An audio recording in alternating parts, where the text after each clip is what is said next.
ഈ ഒരു ക്രിറ്റിസിസം വന്നപ്പോൾ ഞാൻ സ്കൂളിൽ പോയി എനിക്ക് ഭയങ്കര പേടിയായിരുന്നു. ഞാൻ ഒരു ദിവസം വരെ ലീവ് വരെ എടുത്ത്. അത്രയും വലിയ ട്രോമയാണ്. ആൾക്ക് ഫേസ് ആളുകൾ എന്ത് പറയുന്നൊരു പേടിയുണ്ട്. ആദ്യം വിന്നറായിട്ട് വന്നപ്പോൾ ഒരു ന്യൂസ് ചാനൽ റിപ്പോർട്ട് ചെയ്തായിരുന്നു അതിൽ വന്നത്. ഈ റിപ്പോർട്ടിന്റെ ലാസ്റ്റ് ഭാഗം മാത്രം ആ ഒരു ന്യൂസിനെ പക്ക അവോയ്ഡ് ചെയ്തുകൊണ്ട് അതിന്റെ ലാസ്റ്റ് ഭാഗം ഒരു അതെ മാത്രം ചിത്രീകരിച്ച് അതിനെ ട്രോൾ എന്ന രീതിയിൽ മാറ്റിയിരുന്നു. പിന്നെ അതങ്ങ് ഏറ്റെടുക്കുകയായിരുന്നു. സത്യം പറഞ്ഞിട്ടുണ്ടെങ്കിൽ ഞാനത് അറിയുമ്പം വളരെ വൈകിയിരുന്നു. ഞാൻ മാക്സിമം ശ്രദ്ധിച്ചത് ആദ്യം അറിയാതിരിക്കാൻ വേണ്ടിയിട്ടാണ്. കാരണം നമ്മൾ കുറച്ച് മുതിർന്നവരാണ്, അതുപോലെ ആയിരിക്കില്ല കുട്ടികളെ അത് ബാധിക്കാം. ഒരു ഇൻ്റർനാഷണൽ ഷോ അറ്റൻഡ് ചെയ്യുക, അവിടേക്ക് പോവുക എന്നൊക്കെ പറയുന്നത് സത്യം പറഞ്ഞാൽ ഒരു വലിയ വെല്ലുവിളി തന്നെയാണ്. മാനസികമായിട്ടും സാമ്പത്തികമായിട്ടും ഒക്കെ പ്രിപ്പയർ ചെയ്യണം. സാമ്പത്തികമായിട്ടുള്ള ഒരു പ്രിപ്പറേഷൻ ഇതുവരെ നടന്നിട്ടില്ല. ഒരു പ്രോപ്പർ ആയിട്ടുള്ള ഒരു സ്പോൺസർ ഇല്ല, നമുക്ക് നമ്മളുടെ അടുത്ത് സ്പോൺസർ വന്നിരുന്നു. പക്ഷെ നമുക്ക് കുറെ നെഗറ്റീവ് സോഷ്യൽ മീഡിയയിലെ നെഗറ്റീവ് കമന്റ്സ് എല്ലാം നമ്മളെ അത് മോശമായിട്ട് ബാധിച്ചു. അത് ആരും മനസ്സിലാക്കുന്നില്ല. ഇപ്പം ഒരു ഫോട്ടോ കണ്ടിട്ടോ ഒരു വീഡിയോ കണ്ടിട്ടോ അതിനെ ഒരുപാട് ക്രിറ്റിസൈസ് ചെയ്യുന്ന ആളുകൾ സ്വന്തം വീട്ടിലെ കണ്ണാടിയുടെ മുൻപിൽ നിന്നിട്ട് ഒന്ന് പോസ് ചെയ്യാനോ ഒരു ഡാൻസ് ചെയ്യാനോ പറ്റാത്തവരാണ്. അവരാണ് ഈ സോഷ്യൽ മീഡിയയിലെ കമന്റ് ബോക്സിൽ വന്നിരുന്നിട്ട് കുറ്റം പറയുന്നത്. പക്ഷെ അവർ മനസ്സിലാക്കുന്നില്ല, ഒരു കുട്ടിക്ക് കിട്ടിയ ഒരു നല്ലൊരു ഓപ്പർച്യൂണിറ്റിയാണ് അവർ കാരണം മിസ്സാവണ് എന്നുള്ള കാര്യം മനസ്സിലാകുന്നില്ല. ഈ ലാസ്റ്റ് അറ്റൻഡ് ചെയ്ത നാഷണൽ ലെവലിൽ കോസ്റ്റ്യൂം എന്ന് പറയുന്നത് നമ്മളെ കേരള കൾച്ചറിനെ തീമാക്കിയിട്ടുള്ള അതായത് ഫെസ്റ്റിവൽ അല്ലെങ്കിൽ മറ്റെന്തെങ്കിലും കേരളമായിട്ട് ബന്ധപ്പെട്ട ഏത് തീം എടുക്കാൻ പറ്റും. ഞാൻ എടുത്തിരുന്നത് തെയ്യം കഥകളി എന്നായിരുന്നു. പക്ഷെ അതിന് നെഗറ്റീവ് കമൻറ്റ് വന്നിരുന്നു, പാവാട. ആ സ്റ്റേജിലും എല്ലാവരും അതിന് നന്നായിട്ട് അപ്രിസിയേഷൻ എനിക്ക് കിട്ടിയിട്ടുണ്ടായിരുന്നു. പക്ഷെ സോഷ്യൽ മീഡിയയിൽ എത്തിയപ്പോൾ അതിന് നെഗറ്റീവ് കമന്റ്സ് കൊടുത്തില്ല കിട്ടി. പക്ഷെ അതിന് ഞാൻ ചിന്തിച്ചിട്ടുണ്ട്, അതൊരു പെൺകുട്ടിയായിരുന്നെങ്കിൽ ഒരു ഗേളായിരുന്നെങ്കിൽ അതിനെ മോട്ടിവേറ്റ് ചെയ്യാൻ ഒരുപാട് പേരുണ്ടായിരുന്നു. ഒരു ബോയ് ആയതുകൊണ്ടെന്ന് എനിക്ക് തോന്നാറുണ്ട്. പാരൻസിന്റെ സപ്പോർട്ട് ഉണ്ട് എന്ന് പറയുമ്പോൾ തന്നെ കുട്ടികൾക്ക് ഒരു കോൺഫിഡൻസ് ലെവൽ വളരെ കൂടുതലായിട്ട് ഞാൻ കണ്ടിട്ടുണ്ട്. ആദ്യയുടെ കോസ്റ്റ്യൂം വിഭാഗമാവട്ടെ മറ്റെന്തെങ്കിലും എന്താവട്ടെ എല്ലാത്തിനും പാരൻസ് എന്ന രീതിയിൽ സപ്പോർട്ട് ഞങ്ങളെ ഭാഗത്തുനിന്ന്.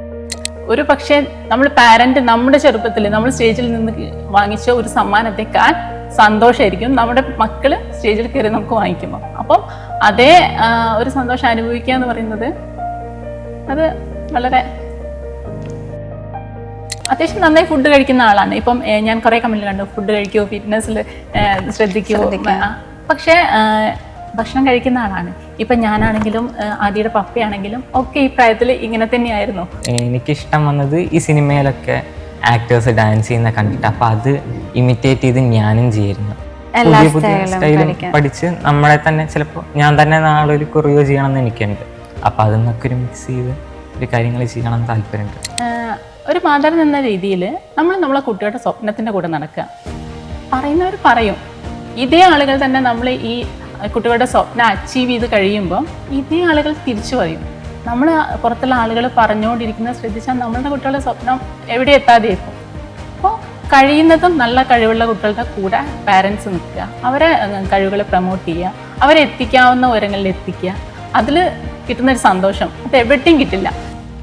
തായ്ലൻഡിലെ ഇന്റർനാഷണൽ റാമ്പിൽ മത്സരിക്കാൻ ഇന്ത്യയെ പ്രതിനിധീകരിച്ച് മത്സരിക്കാൻ ഒരുങ്ങുകയാണ് നമ്മുടെ 10ാം ക്ലാസ്സുകാരനായ ആദിദേവ്. അപ്പോൾ ഇത്രയും വലിയൊരു അച്ചീവ്മെൻറ്റ് നേടുന്ന ആദിനെയാണ് നമ്മൾ ഇന്ന് ലെറ്റ്സ് ടോക്ക് മലയാളത്തിൽ ആദിയുടെ ഫാമിലിയും എത്തിയിരിക്കുന്നത്. നമസ്കാരം. നമസ്കാരം. ആദ്യം തന്നെ ഒരു ബിഗ് കൺഗ്രാജുലേഷൻസ്. എന്താണ് ഇപ്പോൾ ഈ ഒരു മൊമെൻറ്റിൽ തോന്നുന്നത്? First of all thank you. ഈ നിമിഷത്തിൽ എനിക്ക് വളരെ സന്തോഷം, അതേപോലെ തന്നെ റെസ്പോൺസിബിലിറ്റിയാണ് ഫീൽ ചെയ്യുന്നത്. എന്നെപ്പോലെ ഒരു ടീനേജുകാരന് ഇന്ത്യനെ റെപ്രസെൻ്റ് ചെയ്ത് ഇൻ്റർനാഷണൽ ഷോയ്ക്ക് പോകുമ്പോൾ അത് വളരെ വലിയ അച്ചീവ്മെൻ്റ് ആയിട്ടാണ് ഞാൻ കാണുന്നത്. ഇതെൻ്റെ മാത്രം എഫേർട്ടാണെന്ന് ഞാൻ പറയുന്നില്ല, എൻ്റെ കൂടെ നിന്ന് എൻ്റെ പാരൻസിനും എൻ്റെ മെൻറ്റേഴ്സിൻ്റെയും എഫേർട്ടും ബ്ലെസ്സിങ്സും കൂടിയാണ്. പിന്നെ ഇതേപോലത്തെ ഒരു ഇൻ്റർനാഷണൽ ഷോയിന് പോകുമ്പോൾ അതൊരു ലേണിങ്, അതൊരു പഠിക്കാനുള്ള ഒരു ഓപ്പർച്യൂണിറ്റി ആയിട്ടാണ് ഞാൻ കാണുന്നത്. പൊതുവെ ആൺകുട്ടികൾക്ക് ക്രിക്കറ്റ്, ഫുട്ബോൾ അങ്ങനെ ഇതിലേക്കൊക്കെ ആയിരിക്കും താല്പര്യം. ഇപ്പോൾ ആദ്യം ഈ മോഡലിംഗ്, ഫാഷൻ അതിലേക്കൊക്കെ എങ്ങനെയാണ് വന്നത്? ആദ്യം എനിക്ക് ഫാഷൻ ഇൻഡസ്ട്രീനെ കുറിച്ച് ഒന്നും അറിയില്ലായിരുന്നു. ഒരു 2-3 വർഷം മുന്നെയാണ് ഞാൻ ഈ ഇൻഡസ്ട്രീനെ കുറിച്ച് അറിയുന്നത്. അല്ലാണ്ട് നമ്മൾ ഈ ബിൽ ബോർഡിലൊക്കെ മോഡൽസ് ഫോട്ടോയ്ക്ക് പോസ് ചെയ്യുന്നതൊക്കെ നമ്മൾ കണ്ടിട്ടുണ്ട്. അപ്പോൾ അമ്മയുടെ യൂത്തിൽ ഇതുപോലത്തെ 1-2 കോമ്പറ്റീഷൻസിലൊക്കെ പാർട്ടിസിപ്പേറ്റ് ചെയ്തിട്ടുണ്ടായിരുന്നു. അപ്പോൾ 2 കൊല്ലം മുന്നെയാണ് ഇതുപോലൊരു കോമ്പറ്റീഷനായിട്ട് ആദ്യം വരുന്നത്. അപ്പോൾ അമ്മ എന്നോട് പറഞ്ഞു, ആദ്യം നീ ഒന്ന് ജസ്റ്റ് ട്രൈ ചെയ്ത് നോക്ക്. അപ്പോൾ അതിൻ്റെയും കോസ്റ്റ്യൂംസ് അമ്മ തന്നെയായിരുന്നു പ്രൊവൈഡ് ചെയ്തിരിക്കുന്നത്. അപ്പോൾ ആ കോമ്പറ്റീഷനിൽ കാസ്റ്റാലിയ എന്നായിരുന്നു ആ കോമ്പറ്റീഷൻ്റെ പേര്. ആ കോമ്പറ്റീഷനിൽ ഞാൻ പോയി. അവിടെ പോയിട്ട് എനിക്ക് സെക്കൻഡ് റണ്ണർ ആവാൻ പറ്റി. അപ്പോൾ അവിടെയായിരുന്നു എൻ്റെ ഫസ്റ്റ് ഷോയും എൻ്റെ ഫസ്റ്റ് ഒരു വിന്നിങ് എന്നുള്ളത്. അപ്പോൾ അവിടെ തന്നെ ജയിച്ചു. അപ്പോൾ അതിൽ നിന്ന് എനിക്ക് ബാക്കിയുള്ള ഷോസുകൾ ചെയ്യാൻ കുറച്ചുകൂടി കോൺഫിഡൻസും കിട്ടി. ഇതിലെനിക്കൊരു സ്കോപ്പ് ഉണ്ട് എന്ന് എനിക്ക് അപ്പോൾ മനസ്സിലായി കംപ്ലീറ്റ്. അമ്മയാണ് അപ്പം അതെ. ഇൻസ്പിറേഷൻ. ആ. അപ്പോൾ ഫസ്റ്റ് ആദ്യമായിട്ടുള്ള സ്റ്റേജ് അത് തന്നെയായിരുന്നോ? അതിനു മുന്നേ ഞാൻ ഡാൻസ് 8 വർഷമായിട്ട് പഠിക്കുന്നുണ്ട്. അപ്പോൾ അതിനു മുന്നേ വേറെ ഫാമിലി ഗെറ്റ് ടുഗെദർ അല്ലെങ്കിൽ ഡാൻസ് കോമ്പറ്റീഷനൊക്കെ വന്നപ്പോൾ അതിനു മുന്നേ ഞാൻ സ്റ്റേജിൽ കയറിയിട്ടുണ്ട്. ആദ്യത്തെ ഒരു സ്റ്റേജ് പെർഫോമൻസ് അല്ലെങ്കിൽ ആദ്യമായിട്ടൊരു വേദി പങ്കിട്ടത് എവിടെയായിരുന്നു? ആദ്യമായിട്ട് എനിക്ക് ഓർമ്മയില്ല. അമ്മ പറഞ്ഞ കേട്ട് വെച്ചിട്ട് ഞാൻ ചെറുതായിരുന്നപ്പോൾ എന്തോ ഒരു ഡാൻസ് ചെയ്ത പോലെ അമ്മ പറഞ്ഞ ഓർമ്മയില്ല. അല്ലാതെ എനിക്ക് തോന്നുന്നു ഏതോ ഒരു ഫാമിലി ഗെറ്റ് ടുഗെദറിലാണ് ആദ്യമായിട്ട് ഡാൻസ് കളിച്ചത് എൻ്റെ ഓർമ്മയിൽ ഉള്ളത്. ആദ്യയുടെ ഒരു കഴിവ് എങ്ങനെയാണ് തിരിച്ചറിഞ്ഞത്? ഇപ്പം ബാക്കി കഴിവുകൾ പോലെയല്ല, ഇപ്പം ഫാഷൻ ഇൻഡസ്ട്രിയിലേക്കും മോഡലിംഗ് ഒക്കെ, അപ്പം ആദ്യം അങ്ങനെ ഒരു കഴിവുണ്ട് എന്ന് എങ്ങനെയാ മനസ്സിലാക്കിയെടുത്തത്? സത്യത്തിൽ അത് എൻ്റെ ഒരു ആഗ്രഹമായിരുന്നു. എൻ്റെ ചെറുപ്പത്തിൽ എനിക്ക് നമുക്ക് കുറേ ഡ്രീംസ് ഉണ്ടാവില്ല. അപ്പം അച്ചീവ് ചെയ്യാതെ പോയൊരു ഡ്രീമായിരുന്നു മോഡലിംഗ് എന്നുള്ളത്. അപ്പം ഞാൻ കരുതിയത് ഒരു പെൺകുട്ടി ആയിരുന്നെങ്കിൽ ഇതുപോലെ മോഡലിങ്ങിൽ ഒരുപാട് ദൂരേക്ക് കൊണ്ടുപോകണം എന്നൊക്കെ ആഗ്രഹിച്ചിരുന്നു. പക്ഷേ ആൺകുട്ടികൾക്ക് ഓപ്പർച്യൂണിറ്റി ഉണ്ടെന്ന് ഞാൻ പിന്നീട് മനസ്സിലാക്കി. അങ്ങനെയാണ് അതിനെ ഇതിലേക്ക് കൊണ്ടുവരുന്നത്. അപ്പം നമ്മളെ മോഡലിങ്ങിലേക്ക് കൊണ്ടുപോരുന്ന സമയത്ത് ഇവർക്ക് ഒരു എക്സ്ട്രാ ടാലൻ്റ് എന്തെങ്കിലും ഉണ്ടായിരിക്കേണ്ടതുണ്ട്. അപ്പോൾ ഭാഗ്യവശാൽ ചെറുപ്പം മുതലേ ഡാൻസ് ചെയ്യുന്നൊരു ക്യാരക്ടറായിരുന്നു. അപ്പോൾ ടാലൻറ്റ് ബേസിലാണ് ഞങ്ങൾ മോഡലിങ്ങിലേക്ക് കയറുന്നത്. ആദ്യം ചൂസ് ചെയ്തിരിക്കുന്നത് പെജൻറ്റ് വിഭാഗമാണ്.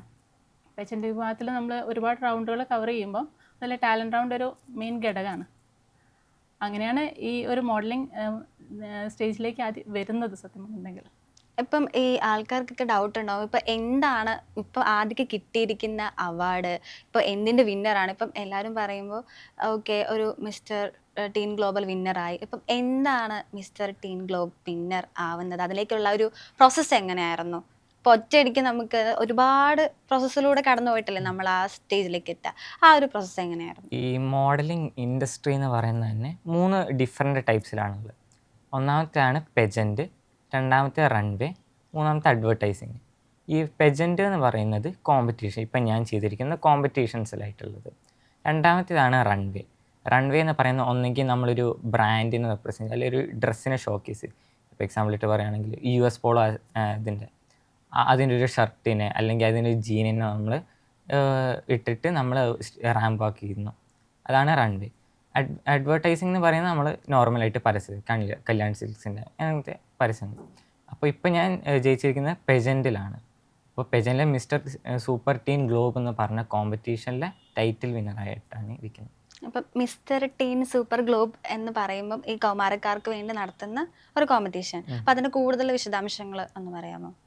നമ്മളൊരു നാഷണൽ ലെവൽ കോമ്പറ്റീഷനിലേക്ക് എത്തുക എന്ന് പറയുമ്പം ആദ്യം നമുക്കതിന് വേണ്ടിയിട്ടൊരു ഒരു പാത്ത് വേണം. അതിന് നമ്മൾ കേരളത്തിൽ നമ്മളെ സ്റ്റേറ്റിൽ നടക്കുന്ന ഒരുപാട് ബ്യൂട്ടി പേജൻ്റ് കോമ്പറ്റീഷൻസ് നടക്കാറുണ്ട്. അപ്പം ആദ്യം കഴിഞ്ഞ 2 വർഷമായിട്ട് ഇത്തരം ഒരുപാട് കോമ്പറ്റീഷനിൽ അറ്റൻഡ് ചെയ്യും, അതിലൊക്കെ വിന്നർ ആവുകയും ചെയ്തു. അപ്പോൾ ആദ്യം ആ ഒരു എക്സ്പീരിയൻസ് വെച്ചിട്ടാണ് നാഷണൽ ലെവലിലേക്ക് ആദ്യം എത്തുന്നത്. എക്സ്പീരിയൻസ് ആണ് സത്യം പറഞ്ഞാൽ ഇവിടേക്ക് ഇവരെ വിന്നർ ആക്കുന്നത്. ഈ സെലക്ഷൻ പ്രോസസ് ഒക്കെ എങ്ങനെയാണ്? ഇതിൽ ഓഡീഷൻ നടക്കുന്നുണ്ട്. ഓൾ ഇന്ത്യയുടെ എല്ലാ സ്റ്റേറ്റുകളിൽ നിന്നും വരുന്ന കുട്ടികൾ അതാത് സ്റ്റേറ്റുകളിൽ ഓഡീഷൻ അറ്റൻഡ് ചെയ്ത് അതിൽ ഇത്ര മാർക്ക് ലഭിച്ചതിന് ക്രൈറ്റീരിയാസ് എന്തൊക്കെയാണ്? അതിൽ അവർ ടാലൻറ്റ് പരിശോധിക്കും. അതിലെ കുട്ടികൾക്ക് ഇൻട്രൊഡക്ഷൻ, സെൽഫ് ഇൻട്രൊഡക്ഷൻ പറയാനറിയാമെന്ന് ശ്രദ്ധിക്കും. അതുപോലെ തന്നെ ഇൻ്റർവ്യൂ റൗണ്ടുകളുണ്ടാവും. ഇതെല്ലാം കടന്നിട്ടാണ് അവർ മെയിൻ ഫൈനലിലേക്ക് എത്തുന്നത്. ഇത്തവണ ഫൈനൽ നടന്നത് കോഴിക്കോട് വെച്ചിട്ടായിരുന്നു. ഓൾമോസ്റ്റ് ഇന്ത്യയുടെ ഓൾമോസ്റ്റ് എല്ലാ സ്റ്റേറ്റുകളിൽ നിന്നുള്ള ടീൻ കിഡ്സ് കാറ്റഗറിയിലുള്ള എല്ലാവരും ഉണ്ടായിരുന്നു. അപ്പോൾ അതിൽ എന്തൊക്കെ റൗണ്ട്സ് ഉണ്ടായിരുന്നേ? നമുക്കിത് മെയിൻലി 4 റൗണ്ടുകളായിട്ട് വരുന്ന. ഒന്നാമത്തെയാണ് കോസ്റ്റ്യൂം റൗണ്ട്, രണ്ടാമത്തെ റാമ്പ് വാക്ക്, മൂന്നാമത്തെ ടാലൻറ്റ്, നാലാമത്തെ ഇൻ്റർവ്യൂ റൗണ്ട്. ഈ ഇൻ്റർവ്യൂ റൗണ്ടിൽ നമുക്ക് നമ്മളെ ഇൻട്രൊഡക്ഷനാണ് ഫസ്റ്റ് വരുന്നത്. നമ്മളെ തന്നെ ഒന്ന് ബ്രീഫായിട്ട് ഇൻട്രൊഡ്യൂസ് ചെയ്യുക. രണ്ടാമത്തേത് ഒന്നെങ്കിൽ നമ്മൾ അവരുടെ കുറച്ച് ക്വസ്റ്റ്യൻസ് ചോദിക്കും. ഇപ്പോൾ എന്നോട് ചോദിച്ചൊരു ക്വസ്റ്റ്യനാണ്, ആദ്യം ഇപ്പോൾ ഈ കോമ്പറ്റീഷനിൽ ഫെയിലായാൽ ആദ്യം എന്ത് ചെയ്യുന്നത്, അല്ലെങ്കിൽ നമ്മൾ വേറെ ഇപ്പോൾ ആദ്യം ഈ സിറ്റുവേഷനിലായിരുന്നെങ്കിൽ ആദ്യം എന്ത് ചെയ്യും.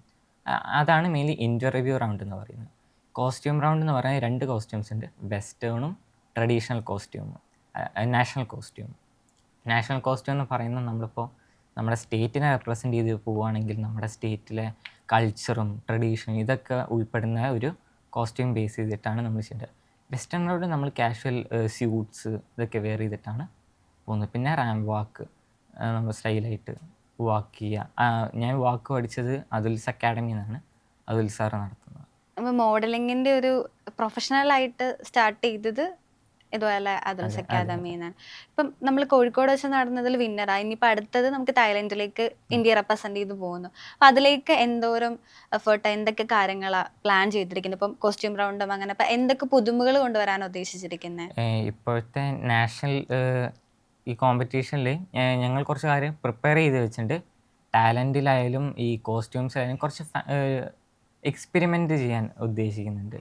കുറച്ച് ഡിഫറെൻ്റ് ആയിട്ട് ഇതുവരെ വന്ന കാര്യങ്ങളിൽ നിന്ന് കുറച്ച് ഡിഫറെൻ്റ് ആയിട്ട് നമ്മുടെ ഇന്ത്യയിലെ ട്രഡീഷൻസ് ആൻഡ് കൾച്ചറൊക്കെ റെപ്രസെൻ്റ് ചെയ്ത്. കഴിഞ്ഞ പ്രാവശ്യം കേരളത്തിനെ ചെയ്ത് പോയപ്പോൾ കഥകളിനെയും തെയ്യത്തിൻ്റെ ഒക്കെ ഒരു മിക്സ് കോമ്പിനേഷൻ ആയിട്ടായിരുന്നു ചെയ്തത്. ഇപ്പോൾ ഇന്ത്യ എന്ന് പറയുമ്പോൾ എല്ലാ ഭാഗത്തു നിന്നുള്ള കൾച്ചർ ആൻഡ് ട്രഡീഷൻസൊക്കെ ബേസ് ചെയ്തിട്ട് പോകണം. അപ്പോൾ അതിൻ്റെ പ്രിപ്പറേഷൻസൊക്കെ നേരത്തെ തുടങ്ങിയിട്ടുണ്ട്. കാരണം ആ സമയത്ത് ആകുമ്പോഴത്തേക്കും നമ്മൾ ടൈറ്റ് ആവും. അപ്പോൾ നേരത്തെ മത്സരം ഓഗസ്റ്റിലാണല്ലോ. അതെ, ഓഗസ്റ്റ്. അപ്പം ഇപ്പം നമുക്ക് അറിയാം, മോഡലിംഗ് എന്ന് പറയുമ്പം ബ്യൂട്ടി മാത്രം പോരല്ലോ. അപ്പം എല്ലാവർക്കും ഒരു വിചാരമുണ്ട്, കുറെ ബ്യൂട്ടി അല്ലെങ്കിൽ ഫാഷൻ മാത്രമാണ് മോഡലിംഗ്, ഇത്തരത്തിലുള്ള ഫാഷൻ ഷോകളൊക്കെ ജയിക്കാനായിട്ട് വേണ്ടെന്നുള്ള. അപ്പം ബ്യൂട്ടി വിത്ത് ബ്രെയിൻ എന്ന് പറയുന്ന പോലെ ഇന്റലക്ച്വൽ ആയിട്ടുള്ള കാര്യങ്ങളിലൊക്കെ എങ്ങനെയാണ് പ്രിപ്പയർ ചെയ്യുന്നത്? ഞാൻ കുറച്ച് പുതിയ ആൾക്കാരോടൊക്കെ സംസാരിക്കുന്ന സമയത്ത് അവരെന്നോട് ചോദിക്കാൻ എന്തൊക്കെയാണ് ആദ്യയുടെ ഹോബീസ്. അപ്പം ഞാൻ ഈ മോഡലിംഗ് എന്ന് പറയുമ്പോൾ അവരാദ്യം ആലോചിക്കുക ഒരു സ്പെസിഫിക് ആയിട്ടുള്ളൊരു കാര്യത്തിനെ മാത്രമാണ് അവർ മനസ്സിലാക്കുന്നത്. പക്ഷേ ഞാനതിൽ കുറച്ച് പഠിച്ച് എനിക്ക് മനസ്സിലായിട്ടുണ്ട് അതിലുള്ളിലും കുറേ കാര്യങ്ങളായിട്ട്. ഇപ്പോൾ ബ്യൂട്ടി വിത്ത് ബ്രെയിൻ എന്ന് പറഞ്ഞല്ലോ. അപ്പോൾ ഇപ്പം ഞാൻ നേരത്തെ ഇൻ്റർവ്യൂ റൗണ്ടിൻ്റെ കാര്യം പറഞ്ഞില്ലേ, അപ്പോൾ അവർ നമ്മളോടൊരു ക്വസ്റ്റ്യൻ ചോദിക്കുമ്പോൾ ചിലപ്പോൾ അത് ഇപ്പോഴത്തെ കറണ്ട് അഫെയറിനൊക്കെ ബേസ് ചെയ്തിട്ടാവാം.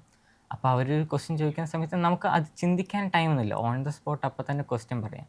അപ്പോൾ ഇപ്പോഴത്തെ ഒരു കറണ്ട് അഫെയറിനെ കുറിച്ച് നമ്മളോട് ചോദിക്കുമ്പോൾ നമ്മൾ ആ കാര്യത്തിനെ കുറിച്ച് നല്ല അവെയർ ആയിരിക്കണം, എന്നാലേ നമുക്ക് അതൊക്കെ പ്രോപ്പറായിട്ട് ആൻസർ ചെയ്യാൻ പറ്റുള്ളൂ. ഇതിനു വേണ്ടി എത്രമാത്രം എഫേർട്ട് എടുക്കുന്നുണ്ട്? അതായത് ഇപ്പോൾ ബുക്സ് ഒക്കെ വായിക്കാറുണ്ടോ കൂടുതലായിട്ടും? ഇപ്പം ഇൻ്റലക്ച്വൽ ആയിട്ടുള്ള കാര്യങ്ങളിലൊക്കെ പ്രിപ്പയർ ചെയ്യുന്നത് എങ്ങനെയാണ്? ഇതിന് ബുക്സ് ആയിട്ടൊന്നുമില്ല. ഇപ്പോൾ ഈ ഇൻ്റർവ്യൂ റൗണ്ടിന് വേണ്ടിയിട്ട് ഡെയിലി ഒരു 5 ക്വസ്റ്റ്യൻസ് ഒരു പേപ്പറിൽ എഴുതി വെക്കുക, അത് ഡെയിലി പഠിക്കുക. അതാണ് ഞാൻ ചെയ്തുകൊണ്ടിരുന്ന പ്രോസസ്സ്. ChatGPTയും ഗൂഗിളും ഉപയോഗിച്ചിട്ട്, ഗൂഗിളിനകത്തുണ്ട് ഏറ്റവും കോമൺ ആയിട്ട് ചോദിക്കുന്ന പെജൻ്റ് ക്വസ്റ്റ്യൻസ്. പിന്നെ അതുൽസ് അക്കാഡമീൻ്റെ കാര്യം ഞാൻ പറഞ്ഞില്ല, അപ്പോൾ അതുൽ സാറും ഞങ്ങളോട് പറഞ്ഞത് ഏറ്റവും കോമൺ ആയിട്ട് ചോദിക്കുന്ന ക്വസ്റ്റ്യൻസ് ആണ്. പിന്നെ സാറ് തന്നെ ക്ലാസ്സിൽ ഇൻ്റർവ്യൂ വെക്കും. അപ്പോൾ നമ്മളോട് എങ്ങനെയാണ് അവിടെ വെച്ച് ബിഹേവ് ചെയ്യേണ്ട രീതി, എങ്ങനെയാണ് സംസാരിക്കേണ്ട രീതി, വോയിസ് മോഡുലേഷൻ, ഇതൊക്കെ സാറ് പറഞ്ഞു തരാറുണ്ട്. അപ്പോൾ അതിന്നൊക്കെ എക്സ്പീരിയൻസ് ആയതാണ്. അമ്മയുടെ ഹെൽപ്പ് എങ്ങനെയാണ് ഇതിലിപ്പം? മോനേക്കാളും കൂടുതൽ ടെൻഷൻ അമ്മയ്ക്കായിരിക്കുമല്ലോ. അപ്പോൾ ഏതൊക്കെ രീതിയിലാണ് ഇങ്ങനെ പ്രിപ്പയർ ചെയ്യിപ്പിക്കാറ്? ഇപ്പം മോൻ്റെ ഇത്രയും വലിയൊരു സ്റ്റേജിലേക്കൊക്കെ പോകുമ്പോൾ അത്രത്തോളം പ്രിപ്പറേഷൻ വേണമല്ലോ. ഇപ്പോൾ കോസ്റ്റ്യൂമിൻ്റെ കാര്യം നോക്കണം, ഡയറ്റ് പ്ലാൻ നോക്കണം, അങ്ങനെ എത്ര പ്രിപ്പറേഷൻസ് എടുക്കാറ്? ആദ്യം സംബന്ധിച്ച് ഡയറ്റിൻ്റെ കാര്യത്തിലൊന്നും ഞാൻ അങ്ങനെ ഒരു സ്ട്രിക്റ്റ് മദർ അല്ല. കാരണം സ്കൂളിൽ പോകുന്ന കുട്ടിയാണ്, രാവിലെ 7 മണിക്ക് സ്കൂളിലേക്ക് പോകും, തിരിച്ചു വരുന്നത് 6 മണി 7 മണിക്ക് ആണ്. അപ്പം നമുക്കൊരു സ്ട്രിക്റ്റ് ആയിട്ടുള്ള ഡയറ്റ് പ്ലാൻ ഒന്നും പ്ലാൻ ചെയ്യാൻ പറ്റില്ല. കൊണ്ടുവന്ന ഭക്ഷണം തന്നെ മുഴുവൻ കഴിച്ചാലായി അറിയാലോ, ഏതൊരു സ്കൂൾ കുട്ടിയെ പോലെ തന്നെ നോർമലായിട്ടുള്ള ഒരാളാണ്. അതുകൊണ്ട് തന്നെ പിന്നെ ഞാൻ കോസ്റ്റ്യൂമിൻ്റെ കാര്യത്തിലാണ് ഞാൻ കുറച്ചുകൂടി ശ്രദ്ധ കൊടുക്കാറ്. ഇതുവരെ ആദ്യകറിയ എല്ലാ സ്റ്റേജിലെയും ട്രഡീഷണൽ ഡ്രസ്സ് ഞാൻ തന്നെ ഡിസൈൻ ചെയ്തായിരുന്നു. അതേപോലെ തന്നെ ഈ ലാസ്റ്റ് അറ്റൻഡ് ചെയ്ത നാഷണൽ ലെവലിൽ കോസ്റ്റ്യൂം എന്ന് പറയുന്നത് നമ്മളെ കേരള കൾച്ചറിനെ തീമാക്കിയിട്ടുള്ള ഏതും, അതായത് ഫെസ്റ്റിവൽ അല്ലെങ്കിൽ മറ്റെന്തെങ്കിലും കേരളമായിട്ട് ബന്ധപ്പെട്ട ഏത് തീം എടുക്കാമെന്ന് പറ്റും. ഞാൻ എടുത്തിരുന്നത് തെയ്യം കഥകളി എന്നായിരുന്നു. പക്ഷേ അതിന് നെഗറ്റീവ് കമൻറ്റ് വന്നിരുന്നു, ഇത് പാവാട, അതായത് നമ്മുടെ തെയ്യത്തെയോ അല്ലെ കഥകളിയോ ഒക്കെ ശ്രദ്ധിച്ചാൽ അറിയാം, താഴെ ഭാഗമുള്ളത് ഒരു സ്കേർട്ട് പോലെ തോന്നിക്കുന്ന ഭാഗമാണ്. അത് കുറച്ച് പൊക്കി വെച്ചിട്ടാണ് നമ്മളെ കഥകളി അല്ലെങ്കിൽ തെയ്യം അതിന് ഇൻസ്പയർ ചെയ്തിട്ടാണ് ഞാൻ ചെയ്തത്. നമുക്ക് പക്ക അതേപോലെ ചെയ്യാൻ പറ്റില്ല. അപ്പോൾ ഇനിയിപ്പോൾ ഇദ്ദേഹം അല്ലാതെ മറ്റൊരു കണ്ടസ്റ്റന്റ് കഥകളി തന്നെ ചൂസ് ചെയ്യുകയാണെങ്കിൽ രണ്ടുപേരും ഒരേപോലെ ഇരിക്കും. അപ്പം നമ്മുടെ രീതിയിൽ അത് ക്രിയേറ്റ് ചെയ്യും. അപ്പം ഞാനും അങ്ങനെയായിരുന്നു ചെയ്തത്. പക്ഷേ ആ സ്റ്റേജിലും എല്ലാവരും അതിന് നന്നായിട്ട് അപ്രിസിയേഷൻ എനിക്ക് കിട്ടിയിട്ടുണ്ടായിരുന്നു. പക്ഷേ സോഷ്യൽ മീഡിയയിൽ എത്തിയപ്പോൾ അതിന് നെഗറ്റീവ് കമന്റ്സ് കൂടുതൽ കിട്ടി. അതിപ്പം അതൊരു ബോയ് ആയതുകൊണ്ടായിരിക്കും ഇത്രയധികം നെഗറ്റീവ് കിട്ടിയെന്ന് തോന്നുന്നുണ്ടോ? തീർച്ചയായും എനിക്ക് തോന്നുന്നു സോഷ്യൽ മീഡിയയിൽ ആദ്യം ഒരു 5-6 വർഷത്തിൽ കൂടുതലായിട്ട് ഡാൻസ് പഠിക്കുന്ന ആളാണ്. പക്ഷേ ആദ്യത്തെ ഡാൻസ് അതിൽ വളരെ മോശമായിട്ട് ചിത്രീകരിക്കുന്ന രീതിയിലാണ് എനിക്ക് തോന്നിയത്. പക്ഷെ അതിന് ഞാൻ ചിന്തിച്ചിട്ടുണ്ട്, അതൊരു പെൺകുട്ടിയായിരുന്നെങ്കിൽ, ഒരു ഗേളായിരുന്നെങ്കിൽ അതിനെ മോട്ടിവേറ്റ് ചെയ്യാൻ ഒരുപാട് പേരുണ്ടായിരുന്നു. ഒരു ബോയ് ആയതുകൊണ്ടെന്ന് എനിക്ക് തോന്നാറുണ്ട്. ഇപ്പം ഈ നെഗറ്റീവ് കമൻസിൻ്റെ കാര്യം പറഞ്ഞ പോലെ ഒത്തിരി ഭയങ്കര ബുള്ളിങ് ആയിട്ടുള്ള കമൻസ് ഒക്കെ നമ്മൾ കണ്ടിരുന്നു. അപ്പം എങ്ങനെയാണ് ഇതിനൊക്കെ ഹാൻഡിൽ ചെയ്തത്? സത്യത്തിൽ നല്ല വിഷമം തോന്നിയിട്ടുണ്ടായിരുന്നു. ആ ഒരു ദിവസങ്ങൾ കടന്നു പോകാൻ വളരെ പ്രയാസപ്പെട്ടിട്ട് തന്നെയായിരുന്നു കടന്നു പോയത്. പിന്നെ ഓരോ വ്യക്തികളും ഓരോന്നിനെയും സമീപിക്കുന്ന രീതികൾ വ്യത്യസ്തമാണല്ലോ. നമ്മളിപ്പം ഒരു സോഷ്യൽ മീഡിയയിൽ ഒരു പോസ്റ്റ് ഇട്ടു അല്ലെങ്കിൽ ഒരു വീഡിയോ ഇട്ടു എന്ന് കരുതി നമുക്ക് പോസിറ്റീവ് മാത്രം കിട്ടണമെന്ന് നമ്മൾ ആഗ്രഹിക്കുന്നതും തെറ്റാണ്. സത്യത്തിൽ അതൊരു ആദ്യം വിന്നറായിട്ട് വന്നപ്പം ഒരു ന്യൂസ് ചാനൽ റിപ്പോർട്ട് ചെയ്തായിരുന്നു അതിൽ വന്നത്. ന്യൂസ് ചാനലിൽ വന്നൊരു റിപ്പോർട്ടായിരുന്നു. ഈ റിപ്പോർട്ടിൻ്റെ ലാസ്റ്റ് ഭാഗം മാത്രം ആ ഒരു ന്യൂസിനെ പക്ക അവോയ്ഡ് ചെയ്തുകൊണ്ട് അതിന്റെ ലാസ്റ്റ് ഭാഗം ഒരു അതെ മാത്രം ചിത്രീകരിച്ച് അതിനെ ട്രോൾ എന്ന രീതിയിൽ മാറ്റിയായിരുന്നു. പിന്നെ അതങ്ങ് ഏറ്റെടുക്കുകയായിരുന്നു. സത്യം പറഞ്ഞിട്ടുണ്ടെങ്കിൽ ഞാനത് അറിയുമ്പം വളരെ വൈകിയിരുന്നു. ഒരു ദിവസം 1-2 ദിവസം കഴിഞ്ഞതിന് ശേഷമാണ് ഞാൻ അറിഞ്ഞത്. അപ്പം ഞാൻ മാക്സിമം ശ്രദ്ധിച്ചത് ആദ്യം അറിയാതിരിക്കാൻ വേണ്ടിയിട്ടാണ്. കാരണം നമ്മൾ കുറച്ച് മുതിർന്നവരാണ്, അതുപോലെ ആയിരിക്കില്ല കുട്ടികളെ അത് ബാധിക്കുക. അപ്പം ആദ്യയുടെ കയ്യിൽ നിന്ന് സോഷ്യൽ മീഡിയ മാറ്റി നിർത്താൻ എനിക്ക് എളുപ്പമായിരുന്നു. കാരണം ആദ്യം സോഷ്യൽ മീഡിയ ഉപയോഗിക്കുന്നത് വളരെ കുറവാണ്. വൺസ് ഇൻ എ വീക്ക് അങ്ങനെയൊക്കെയാണ് ആൾ സോഷ്യൽ മീഡിയ ഉപയോഗിക്കുന്നത്. അതുകൊണ്ട് തന്നെ എനിക്കത് ആളിൽ നിന്ന് ഹൈഡ് ചെയ്യാൻ പെട്ടെന്ന് പറ്റി. പക്ഷേ എൻ്റെ ഒരു വിഷമവും സങ്കടമൊക്കെ ആൾ പെട്ടെന്ന് ക്യാച്ച് ചെയ്ത് എന്നോട് ചോദിച്ചു എന്താണ്. അപ്പം ഞാൻ ചെറിയ രീതിയിൽ ഇങ്ങനെ പറഞ്ഞു, അങ്ങനെ ചെറിയ ട്രോളുകളൊക്കെ വരുന്നുണ്ട്, മോനൊന്നും കാര്യമാക്കണ്ട. പക്ഷെ ആളത് നോർമലായിട്ട് ആക്കി വിട്ടു. പിന്നെ അവൻ്റെ മെൻറ്റർ, ഡാൻസ് മാസ്റ്റർ എല്ലാം വിളിച്ച് സംസാരിച്ചപ്പോൾ ആള് കൂളായി. അപ്പം ഞാൻ നോക്കുമ്പോൾ ആള് കൂളായിട്ട് നടക്കുന്നു. പിന്നെ നമ്മളെല്ലാവരും നമ്മളെ പോസിറ്റീവായി ചിന്തിക്കണമെന്ന് നമ്മൾ വാശി പിടിക്കാൻ പറ്റില്ല. ഇപ്പം പൊതുവെയുള്ള കാര്യമാണ്. ഇപ്പം ആൺകുട്ടികൾക്ക് ഇപ്പം ഡാൻസ് കളിക്കുമ്പോഴോ അല്ലെങ്കിൽ അതെല്ലാം ഒരു ഡാൻസ് ഒരു ഗേളി തിങ് ആണ്, ഇപ്പൊ മോഡലിംഗ് ഒരു ഗേളി തിങ് ആണ്, അങ്ങനെ ഒരു ചിന്താഗതി ഇപ്പോഴും ആൾക്കാർക്ക് ഉണ്ടെന്നാണ് ആ കമന്റ് ബോക്സ് കാണുമ്പോൾ നമുക്ക് മനസ്സിലാക്കാൻ പറ്റുന്നത്. അപ്പൊ ഇതുപോലെ ഇപ്പം ഫാമിലിയിൽ നിന്നൊക്കെ ആണെങ്കിലും ആദ്യം മോഡലിംഗിലേക്കും ഫാഷനിലേക്കും ഇപ്പൊ ഇതുപോലെ ഡാൻസിലേക്കൊക്കെ വിടുമ്പം ഇതുപോലെ ആൾക്കാർ പറയുമായിരുന്നോ?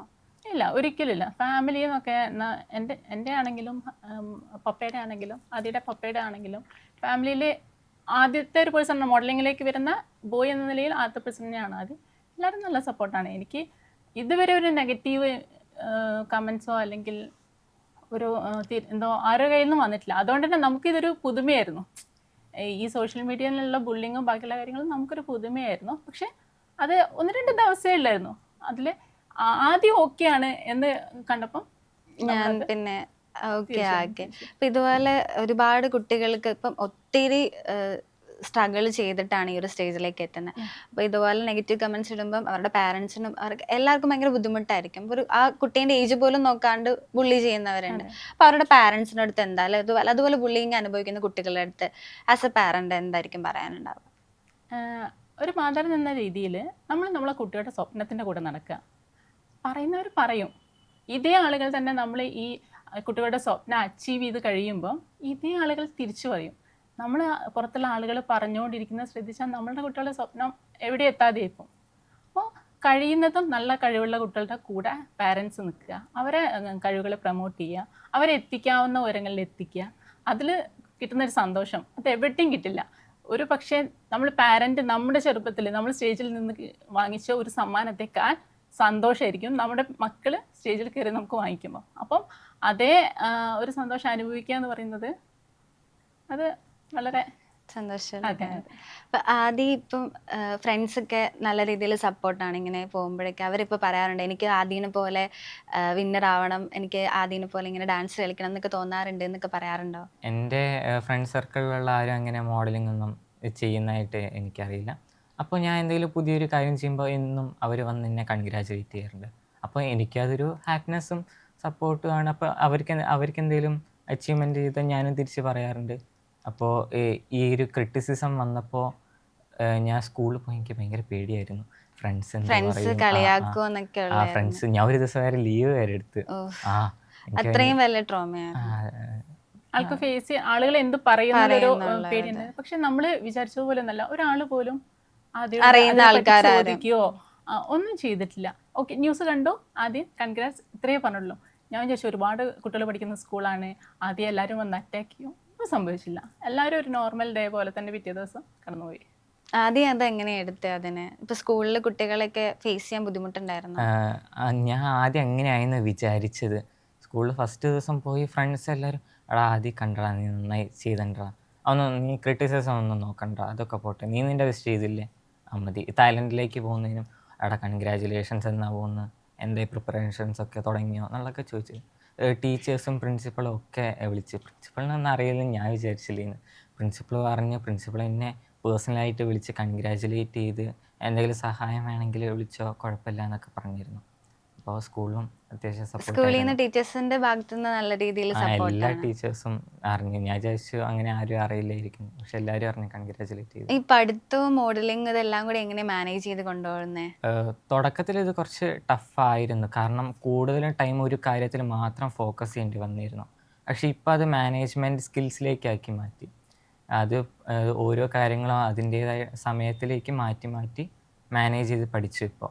ഇപ്പോൾ പഠിത്തത്തിൻ്റെ സമയം അതിൻ്റേതായിട്ടുള്ള മാറ്റി വെച്ചു. പിന്നെ അവസാനത്തെ ഉറങ്ങുന്നതിന് മുന്നേ ഒരു 30 മിനിറ്റ് മുന്നേ മോഡലിങ്ങിൻ്റെയും അല്ലെ കരിയറിന് വേണ്ടിയിട്ടുള്ള കാര്യങ്ങളൊക്കെ പഠിക്കുക, അതിന് വേണ്ടിയുള്ള പ്രിപ്പറേഷൻസ് ചെയ്യുക, അതൊക്കെ അങ്ങനെ തന്നെയാണ് പോയിക്കൊണ്ടിരുന്നത്. അപ്പോൾ നമ്മൾ കോമ്പറ്റീഷനൊക്കെ പോകുമ്പോൾ മോഡലിങ്ങിന് ഫിറ്റ്നസ്സും നോക്കുമല്ലോ, അപ്പോൾ ആ ഫിറ്റ്നസ് കാര്യങ്ങളൊക്കെ എങ്ങനെയാണ് നോക്കുന്നത്? തീർച്ചയായും മോഡലിംഗ് എന്ന് പറയുമ്പം എല്ലാവരും ഫിസിക്കലി ലുക്ക് നോക്കാറുണ്ട്.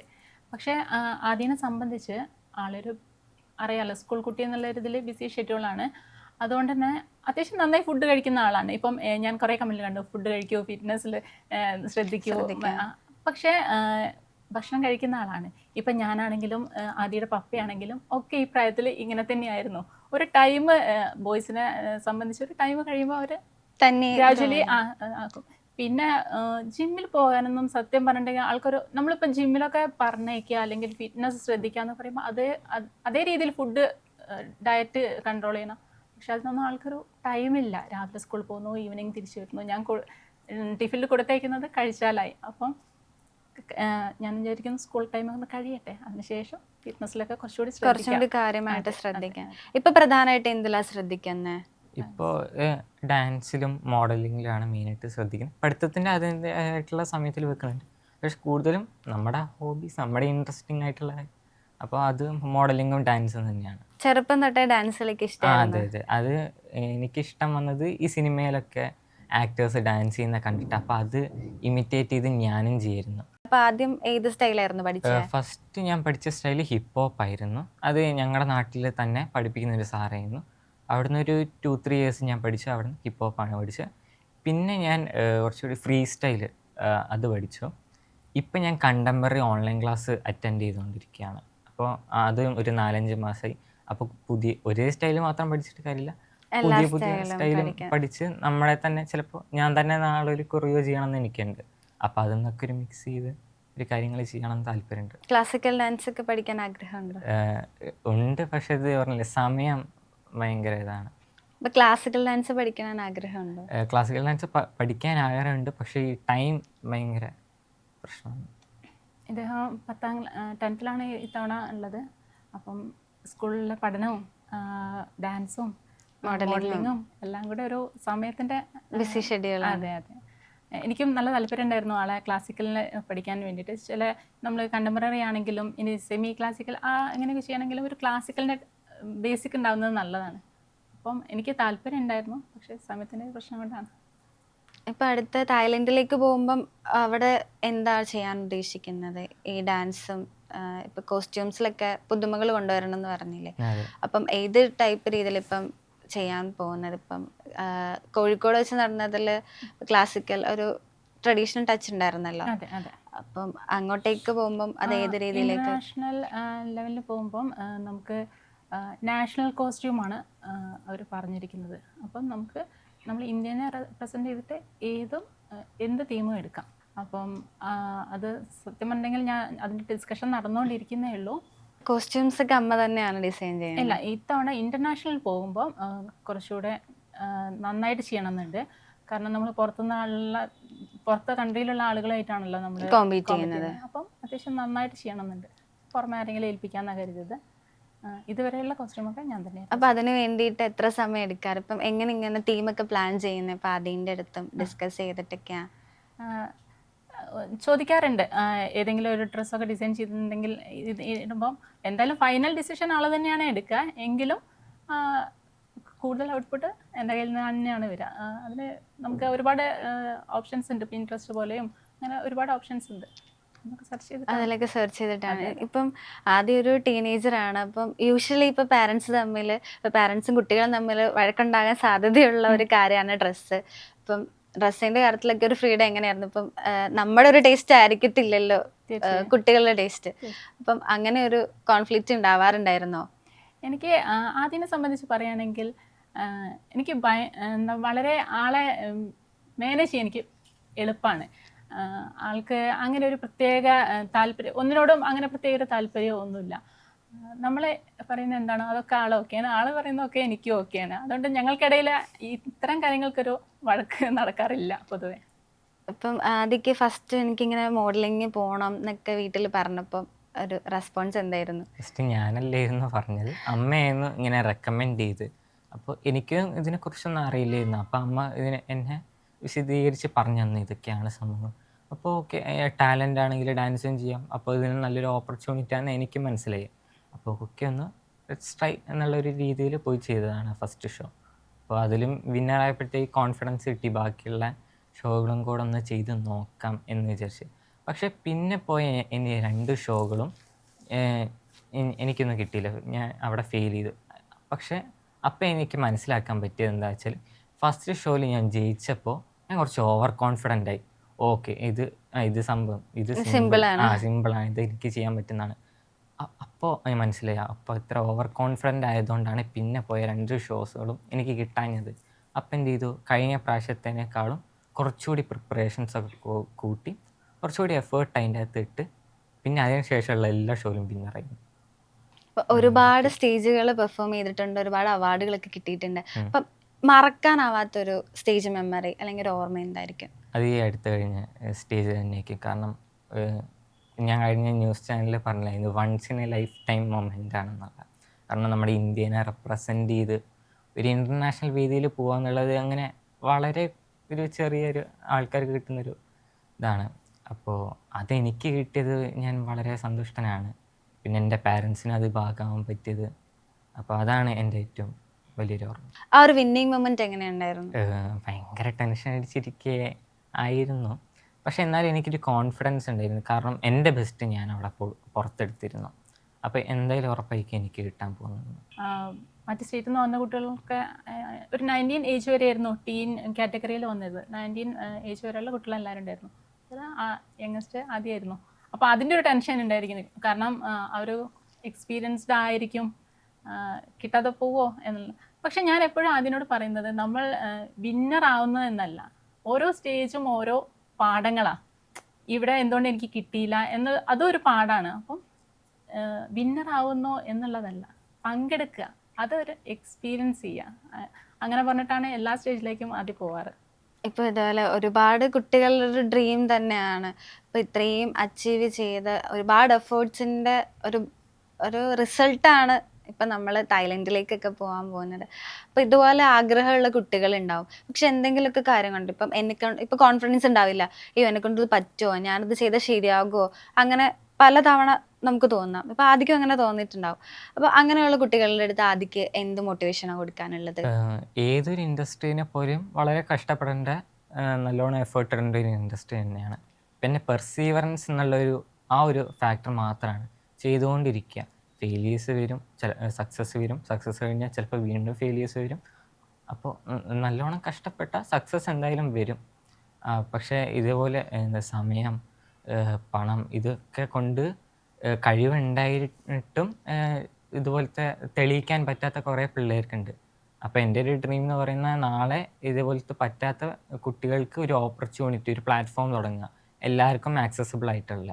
അപ്പോൾ അതേപോലെ ഇപ്പോൾ നിങ്ങൾ പറഞ്ഞ പോലെ പറ്റാത്ത കുറേ പിള്ളേരുണ്ട്. അപ്പോൾ അവർക്ക് പറ്റാവുന്ന ഒരു പ്ലാറ്റ്ഫോം ക്രിയേറ്റ് ചെയ്യണമെന്നുണ്ട് എനിക്ക്.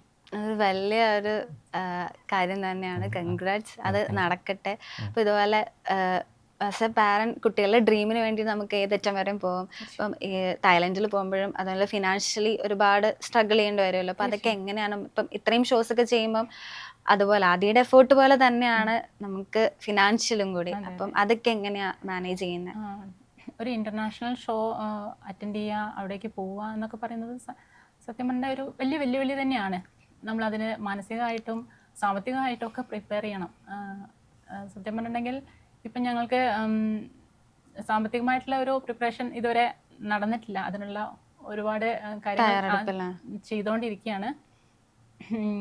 എപ്പോഴെങ്കിലും അത് ശരിയാവും. അതായത് ഇനി നമ്മുടെ മുൻപേ 1-2 മാസം ഉണ്ട്, അതിനിടയിൽ എപ്പോഴെങ്കിലും ശരിയാവും. പ്രോപ്പർ ആയിട്ടുള്ള ഒരു സ്പോൺസർ ഇല്ല, കിട്ടിയില്ല. നമുക്ക് നമ്മളുടെ അടുത്ത് സ്പോൺസർ വന്നിരുന്നു, പക്ഷെ നമുക്ക് കുറെ നെഗറ്റീവ് സോഷ്യൽ മീഡിയയിലെ നെഗറ്റീവ് കമന്റ്സ് എല്ലാം നമ്മളെ അത് മോശമായിട്ട് ബാധിച്ചു. ഈ ഫോണിന്റെ പുറകിലിരുന്ന് കുറ്റം പറയുന്നവർക്ക് എന്തും പറയാം, പക്ഷെ അത് കേട്ടിട്ട് ഇതുപോലെ ഒത്തിരി പേരുടെ കരിയർ, അവരുടെ സ്വപ്നങ്ങളൊക്കെയാണ് നശിക്കുന്നത്. തീർച്ചയായും അത് ആരും മനസ്സിലാക്കുന്നില്ല. ഇപ്പം ഒരു ഫോട്ടോ കണ്ടിട്ടോ ഒരു വീഡിയോ കണ്ടിട്ടോ അതിനെ ഒരുപാട് ക്രിറ്റിസൈസ് ചെയ്യുന്ന ആളുകൾ സ്വന്തം വീട്ടിലെ കണ്ണാടിയുടെ മുൻപിൽ നിന്നിട്ട് ഒന്ന് പോസ് ചെയ്യാനോ ഒരു ഡാൻസ് ചെയ്യാനോ പറ്റാത്തവരാണ്. അവരാണ് ഈ സോഷ്യൽ മീഡിയയിലെ കമൻറ്റ് ബോക്സിൽ വന്നിരുന്നിട്ട് കുറ്റം പറയുന്നത്. പക്ഷെ അവർ മനസ്സിലാക്കുന്നില്ല, ഒരു കുട്ടിക്ക് കിട്ടിയൊരു നല്ലൊരു ഓപ്പർച്യൂണിറ്റിയാണ് അവർ കാരണം മിസ്സാവണ് എന്നുള്ള കാര്യം മനസ്സിലാകുന്നില്ല. ഇപ്പം നമ്മൾ നെഗറ്റീവ് കമന്റ്സിന്റെ കാര്യം പറഞ്ഞു, അതുപോലെ തന്നെ സപ്പോർട്ട് ചെയ്യുന്ന ഒത്തിരി ആളുകളില്ലേ, അപ്പം അവരുടെ അടുത്ത് എന്താ പറയാനുള്ളത്? സത്യത്തിൽ ആദ്യം നമ്മുടെ കണ്ണിൽ പെടുന്നത് നെഗറ്റീവാണ്. പക്ഷെ അതിന് ശേഷം നമ്മൾ ആ ഒരു കമൻറ്റ് ബോക്സ് ഒന്ന് നോക്കിയിട്ടുണ്ടെങ്കിൽ ഒരുപാട് പേര് ആദ്യം സപ്പോർട്ട് ചെയ്തിട്ടും കയറി വരാനുള്ള ഒരു കച്ചിത്തിരുമ്പ് കൊടുക്കുന്ന രീതിയിൽ ഒരുപാട് കമൻറ്റ്സ് ഞാൻ കണ്ടു. നേരിട്ടും അല്ലാതെയും ഫോണിൽ വിളിച്ചിട്ടും ആദ്യമായിട്ട് സോഷ്യൽ മീഡിയയിലേക്ക് നേരിട്ട് മെസ്സേജ് അയച്ചിട്ട് ഒരുപാട് പേര് സപ്പോർട്ട് ചെയ്തിട്ടുണ്ട്. സത്യം പറഞ്ഞിട്ടുണ്ടെങ്കിൽ അവരുടെയൊക്കെ ഹക്കുകളാണ് ആദ്യം ഇപ്പം ഈ സീറ്റിൽ ഇരുത്തിയിരിക്കുന്നത്. എല്ലാവരോടും വലിയൊരു താങ്ക്സ് ഉണ്ട്. ആദ്യക്ക് ഒരു നല്ലൊരു ഓപ്പർച്യൂണിറ്റി ലഭിച്ചതിൽ. ആദ്യം ഈ മോഡലിങ്ങിനും ഫാഷനിലേക്കൊക്കെ വരാനുള്ള ഒരു ഇൻസ്പിറേഷൻ ആരായിരുന്നു? എൻ്റെ പാരൻസ് തന്നെയായിരുന്നു എൻ്റെ ഇൻസ്പിറേഷൻ. അവർ തന്ന മോട്ടിവേഷനും അവരുടെ ഒരു എഫേർട്ടും കൊണ്ടാണ് നിങ്ങളുടെ മീഡിയയുടെ മുന്നിൽ ഞാനിപ്പോൾ സംസാരിച്ചുകൊണ്ടിരിക്കുന്നത്. ആ കോമ്പറ്റീഷൻസിനും എല്ലാം ഞാൻ ജയിച്ചതും. അപ്പോൾ അവരില്ലെങ്കിൽ ഇതൊന്നും എനിക്ക് ജയിക്കാൻ പറ്റില്ലായിരുന്നു. അപ്പോൾ അവരുടെ എഫേർട്സും ബ്ലെസ്സിങ്സും ഒക്കെ കൊണ്ടാണ് എനിക്കിത് ഇവിടെ ഇന്ന് ഇരിക്കാൻ പറ്റുന്നത്. അടുത്തത് തായ്ലൻഡിന് ശേഷം അടുത്ത് ഇനി എന്തെങ്കിലും ഷോയോ എന്തെങ്കിലും കാര്യങ്ങൾ ചെയ്യാൻ ഉദ്ദേശിക്കുന്നുണ്ടോ? അടുത്ത എന്താ വരാനിരിക്കുന്നത്? ഇനിയും വരുന്ന ഓപ്പർച്യൂണിറ്റീസ് ടേക്കപ്പ് ചെയ്യണമെന്ന് എനിക്കുണ്ട്. ഓപ്പർച്യൂണിറ്റീസ് വരട്ടെ, നല്ലതാണെങ്കിൽ ഞാൻ എന്തായാലും ടേക്ക് ചെയ്യും. എന്തായാലും ഒരു ഇൻ്റർവ്യൂ കാണുന്ന ആരാണെങ്കിലും ആദ്യക്ക് ഒരു കൈത്താങ്ങാട്ടെ, ഒരു നല്ല സ്പോൺസറെ കിട്ടട്ടെ എന്ന് ഞങ്ങൾ ആശംസിക്കുകയാണ്. ലെറ്റ്സ് ടോക്ക് മലയാളം എന്ന ചാനലിലെ എല്ലാ ക്രൂ മെമ്പേഴ്സിനും എൻ്റെ ഒരു വലിയ താങ്ക്സ്. എന്നെ ഈ പ്ലാറ്റ്ഫോമിൽ സംസാരിക്കാൻ വിളിച്ചതിന് താങ്ക് യു. എന്തായാലും ആദ്യക്ക് എല്ലാവിധ ആശംസകളും ലെറ്റ്സ് ടോക്ക് മലയാളത്തിൻ്റെ തായ്ലൻഡിൽ പോയി ഇന്ത്യയെ പ്രതിനിധീകരിച്ച് വിന്നറായിട്ട് വരട്ടെ എന്ന് ഞങ്ങൾ ആഗ്രഹിക്കുകയാണ്. ഒരു ബിഗ് കൺഗ്രാജുലേഷൻസ്. Thank you.